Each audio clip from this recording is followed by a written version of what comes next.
Our introduction today, it's the Two Villagers podcast. Deepak, Sean Cummings. Whatever, nerd. Exactly.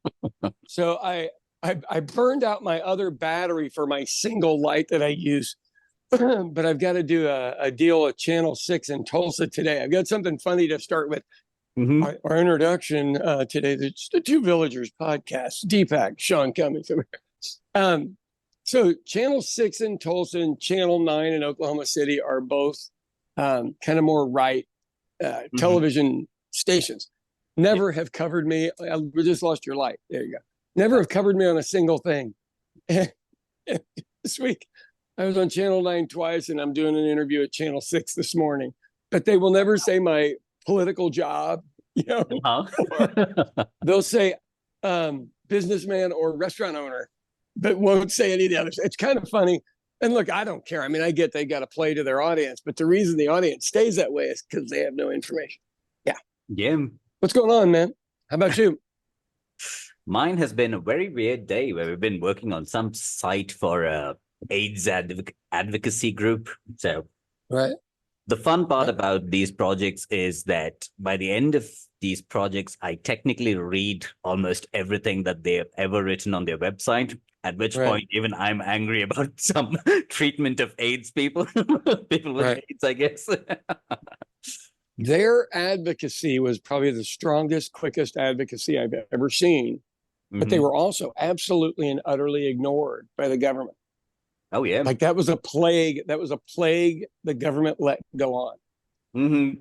Very strange. Yeah. Like willful negligence type thing. I think that's a fair lawsuit, but they were also counting on the fact that everyone was going to die off, so they didn't ever have to deal with it. I mean, look, we saw some stupidity with COVID.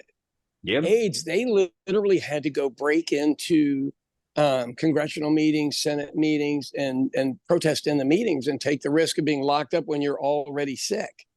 Oh. So, yeah, that's some crazy shit. Harvey Milk, the movie, is a good one to see, to look at the backdrop of that whole thing. And look, like any compromised group, the other side decides whether it's worth helping you to not drown. And they make a calculated risk, whether people want to know it or not. They make a calculated risk, whether it's worth their time. Lovely, isn't it? How's my backdrop? How do you like my bar backdrop? You didn't tell me about how was St. Patrick's Day madness. Oh, dear Lord. So for those of you who don't know, I own an Irish pub. I'm the non-drinking Irish pub owner. St. Patrick's Day, the whole first 5 hours was shockingly efficient and everything else. But it's Sunday, so a lot of people went to church and then didn't start the debauchery until after church. Where on regular St. Patrick's Day, they've been at it since 6 a.m. But you don't want your preacher or your priest or anybody seeing you drunk at church unless it's midnight mass on Christmas. That's the only time that's okay. But it was a blast as always. Am I exhausted? Yes, but I'm running on about 7 months without a day off. So it isn't St. Patrick's Day that did me in. But here's the thing. I wore 2 knee braces that day, a wrist brace, all this stuff, because I'm old. You need that much external support to keep going. All of the rubber bands holding my stuff together are loose, like old rubber bands, and they haven't snapped yet, but they're getting there. And that is just the life of what I've chosen to do. Do I enjoy going to work every day? Yes. Do I have fun every day? Almost. Yeah. See, that's the weird thing. No, someone asked me the other day, do you work all the time? Do you enjoy it? And I was like, of course, otherwise I wouldn't be doing this. But the only problem is when I have to run into people that I have to deal with, I'm like, oh no. Right. That's a different ball game. I would say 90% of what I do is really enjoyable. And they go, even the shopping stuff? And I go, yeah, I was the youngest of 7. I never got to choose anything when I was a kid growing up. I mean, you just had to eat what mom made. And as an adult, I get to go get stuff every day, create things and come up with stuff. My worst day is better than most lawyers' best day at work. I think that's a fair statement. Yeah. So I'm okay with it. It is So since we got so much publicity over the last couple of weeks over Kathy's in lieu of flowers deal, Mhm. it's Vito's has been a little weird. Not every night, but we always get a couple of odd interactions every night. And there are people that haven't been in a year or something like that. And I can honestly tell you, folks, if you haven't been in your favorite restaurant for a year, they're not going to be around. You know what I mean? Mhm. That's the way it works. It needs steady income. But we've had people in every night that are just like, God, I didn't think mentally I could take it coming in by myself. So I had to wait till my wife would come with me. And we have to walk through that with them. It's very, and for us, Kathy was sick for 6 months and then died. And it's 5 weeks later, we're trying to get back to some semblance of normalcy. And these folks have not, because it's the first time they've been back in. And that's assuming they even know. So that has been. Is it odd for you that you kind of like, I know they don't do it with that intention, but it kind of makes you relive like the initial phase of it with Every them single and day. handhold them through a process that you've already probably handheld another 50 people before then. Or I would say in the thousands at this point. Mhm. I don't mind. What ends up happening is once you do it enough, you're kind of practiced at it. You know what I mean? Mhm. I feel for them. I will talk to them. I will tell stories, but I'm also at work. Like, this is what I do for a job. This is how I pay for my stuff. It's probably not the place to have a whaling seminar. Not whaling like you're killing whales, but Mhm. woo! And I don't know if I'm ready yet to have an entire show on that, because I think people need to hear, because nobody ever talks about stuff. Like, people don't know what to say to me. Okay, here's a good one. Nobody knows what to say to me, and I'm like, man, I've been in the middle of this for 6 months. You can say anything you want. I don't care. So instead, like, the worst shit comes out. You know what I mean? Yeah. And so I give everybody a ton of grace, because I loved my wife as well. I thought she was wonderful as well. You thought she was wonderful as well. And I'm cool hearing that. Yeah. What's weird is when people like kind of use it against you as a tool and they don't really realize they're doing it. Does that make sense? Yeah. Like, when I came in here and your wife was working, she walked me over to my table and I was by myself. So she sat with me and had dinner with me and talked about this and this, and that just didn't happen. And you're like, why aren't you on a date? Why don't you talk to your date? I mean, you really want me to I know. sit at your There are so many dark things that come to my mind as my gut reaction to Right. somebody who says that. Yeah. And from my perspective, Mhm. and this is going to sound cold and callous, but for any of you that are business owners, my job is to keep the doors open, keep the electricity going, and make sure we don't bounce any checks. That's my actual job. Yeah. And in order for that to happen, I have to figure out a way to move through that and then beyond it. I can't get stuck in this never-ending deal. So eventually, Vito's will have to become Vito's, not Kathy's. Yeah. And we have to, even though it's been Kathy's for 20 years, we eventually have to move beyond that for it to thrive. Now, I will tell you, this transformation has been miraculous. Yeah. And whether you're a favorite of Vito's or never been in there before, we were able in 7 months to turn that entire place around, and it does well and it's profitable and everybody seems to enjoy working there. And we've gotten rid of most of the employees that we're having problems with and stuff. And that never happens at something like this. If I go in to take a place over, I got a 50-50 shot of making it. And my estimation is that I had 30% shot at making it there. Yeah, especially because so much of the essence of the restaurant till that It's point her. was tied into Kathy and her personality itself. Right. Right. Honest to God, the best hostess I've ever seen in any restaurant in my entire life. Could not compete with, nor did I ever try. And nor am I going to try now. I'm Sean. Yeah, there's parts of me I like, parts of me I don't. Yes. It used to be hilarious because at times someone would see Kathy say hi to me and they'll just look at me and be like, don't you see her every day? I'm like, yes, but that is how she greets you. That's how she is. Right. That's why all of this other stuff is working. That's why the lunch thing is working. All the publicity stuff is working, is because that's what everybody knows. Now, kind of the overblown, because it's kind of been an overblow of media, is making it a little weird, because I'll walk in the room, people will be pointing at me and shit. Yeah. Not the usual TikTok pointing, because if you know me from TikTok, they'll be like, "Hey, TikTok man." So we're making the adjustment. I thoroughly enjoy working over there, and Destiny's a good fill-in, for lack of a better word. Destiny's a girl that's from Oklahoma. She's got the similar energy, and she can fill the room with that. Yeah, and she's equally as sweet, right? Similar backgrounds, oddly enough. And so you try to look at it and go, this is our only shot. And I'm the first one to say this is our only shot. And so far it has worked. And I had a really weird one last night, if you want me to tell you this, because it's interesting. So I get this guy, and you can tell, I go by and talk to him 3 times, check on him, which is what I do to every single table in both restaurants, as you well know. Yeah. And he doesn't really have much to say, but you can tell he's not thrilled. But I also don't need you to be thrilled to have dinner. Sometimes you just want to have dinner and go back to your hotel. Yeah. I mean, sometimes you really don't want the owner talking to you. So he's leaving, and the guy walks up and he's got an Apple. He goes, "I'm going to do Apple Pay." And I go, "God, I don't think we take that," because I literally have never seen us in 15 years do it. And he goes, "No, I do it all the time." And I go, "Okay, well, give me a minute. Let me," because I wanted to find our manager because I've never done it. I don't want to do it wrong. And he goes, "It's Apple Pay. Do you know what that is?" And I go, Yes, I do know what it is." And he goes, "It's like a credit card." And I go, "Sir, I do know. I've just never seen it used. So let me see." So we go through this whole spiel. And he leaves, and you can tell he's irritated, but I can't do anything about it because I didn't know that we took it.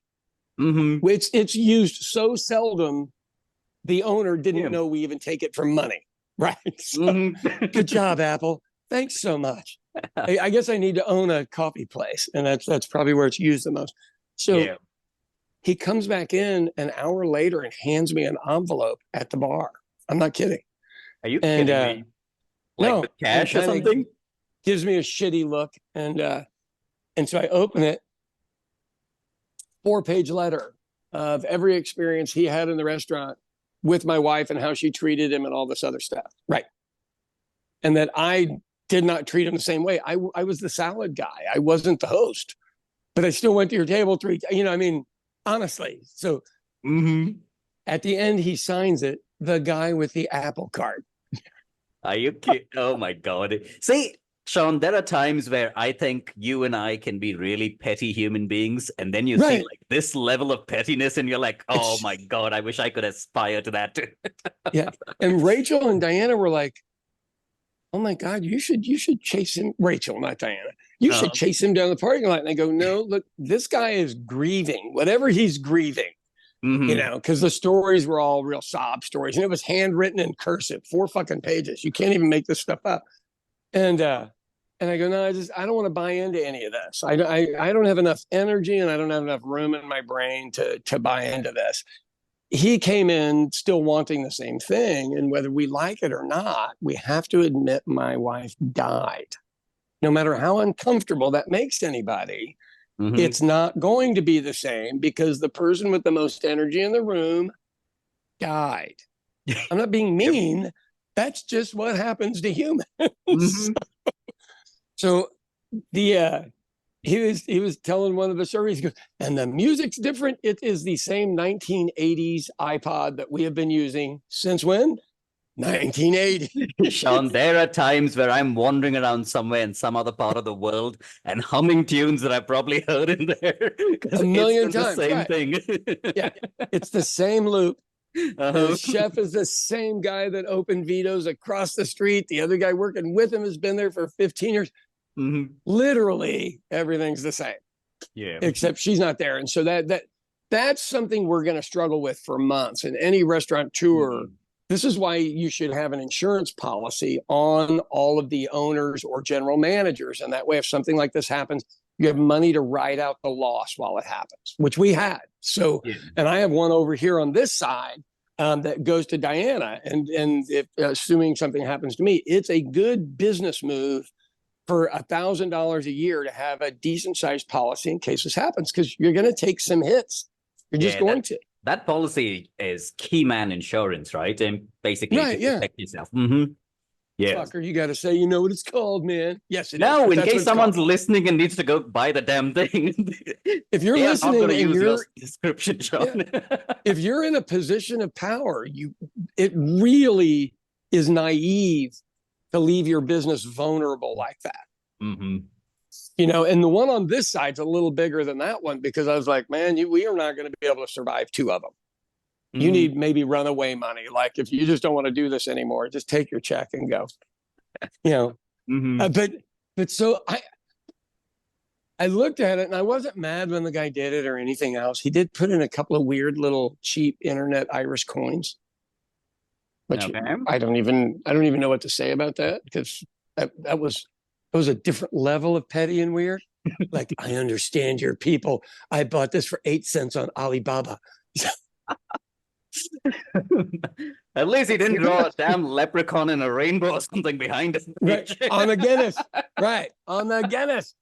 So, but I would say in general, I mean, I didn't know this podcast was going to turn into such a lesson in business, but it is.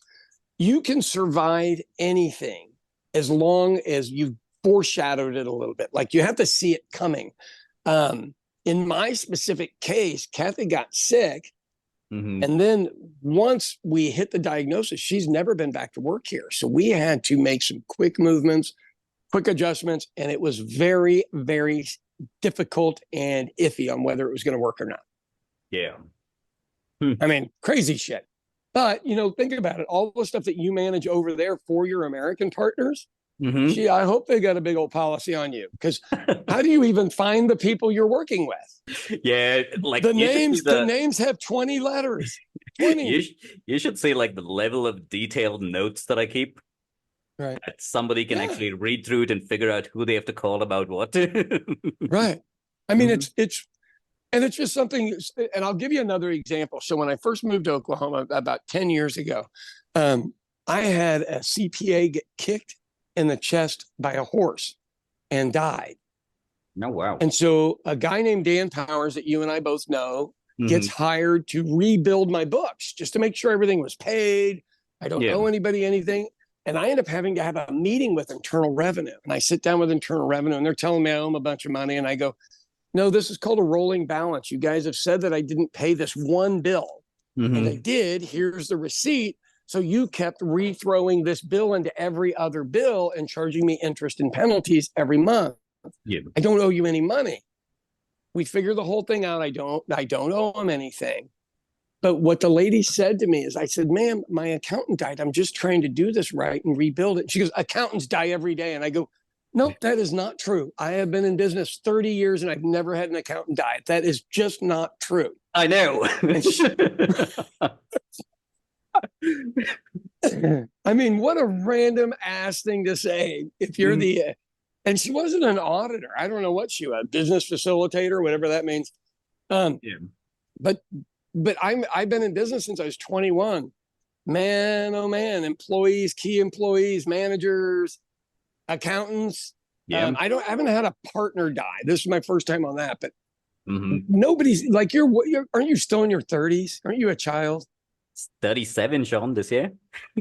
You're 3 years from being a grown-up in our world. So 2 years of fuckery left. That's what you mean? That's right. Get it all out, man. Get it all out. The question is how do you roadmap something like that if you don't know an old person that goes, dude, you better be careful, because this is the biggest casualty in your business isn't losing a customer. You can go find another customer. It's key people. Key people are, woof, Lordy, down.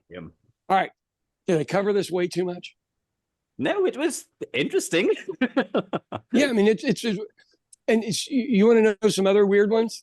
Okay, you're the king of passwords. When I don't have a password, I call Deepak. He's got all of our passwords for everything. Okay. If your business partner dies and doesn't have a book of passwords, Ow. What do you do? Right.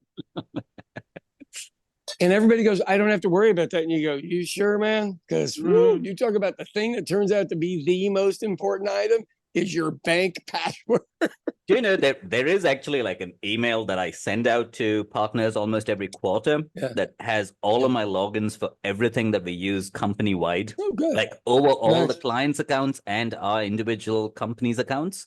Nice. Yeah. It's crazy. And those are the things, I mean, from an old person's, we joke about business all the time. Restaurant business is different than other businesses, but all business at the end of the day is income in, income out, pay your taxes. I mean, they all are the same. And I run into this problem on every single one. I just, it's fascinating kind of where I am at, because I'll be 61 here in about 4 months. I'm that old. I taught you to drive when I was 40. Oh yeah, I was 20, Sean, when you taught me to drive. Yeah, now we're old. I'm old and you're nearly mature. But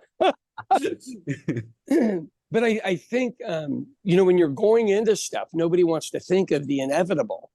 Diane and I were doing some contractual stuff because she's coming on as a large partner now. And so you get the insurance in line, because what you really do is usually go, what have I experienced that hasn't turned out well? Yeah. Instead of, hey, go to ChatGPT and ask them ideas of what you should do. You will get a damn good printout. Oh, yeah, really for sure. I did that when my wife's diagnosis came in. I don't know. Have we talked about this before? I don't think we did. We talked about it off air. Okay. I went to ChatGPT and punched in, we've got a terminal cancer diagnosis. What are the things I need to do financially? And it was a 10-point list that were all legit. Oh, wow. Yeah. And so I just literally went down every one of them, and it just saved us, not necessarily a fortune in mental anguish. Yeah, it at least gave you like the broad strokes of how you're supposed to play this out. Right. And it's all difficult, but you don't want to do it when you're in a haze. You want to do it when you're clear-headed. So yeah, that's my business advice for the day, is use ChatGPT. I use it all the time. I think it's pretty dang neat. Google used to be like that. And then you get 20 Google ads and you're just trying to get your answer. Yeah. I'm assuming ChatGPT will eventually move to that, trying to make more money. But probably let's enjoy it for now. Using ChatGPT like how they use the Google search, right? I think you're right. I really do. I think you're right. So I'm glad that we're all worried about TikTok in America, but Facebook is okay. That's who gave away our last election. Was Sean, before you Facebook. Go, since we did talk about death a little bit, I wanted to tell you about this joke. It's not a joke. It just happened to me. The worst people that you can be friends with is people that are like you, me, and other comedians.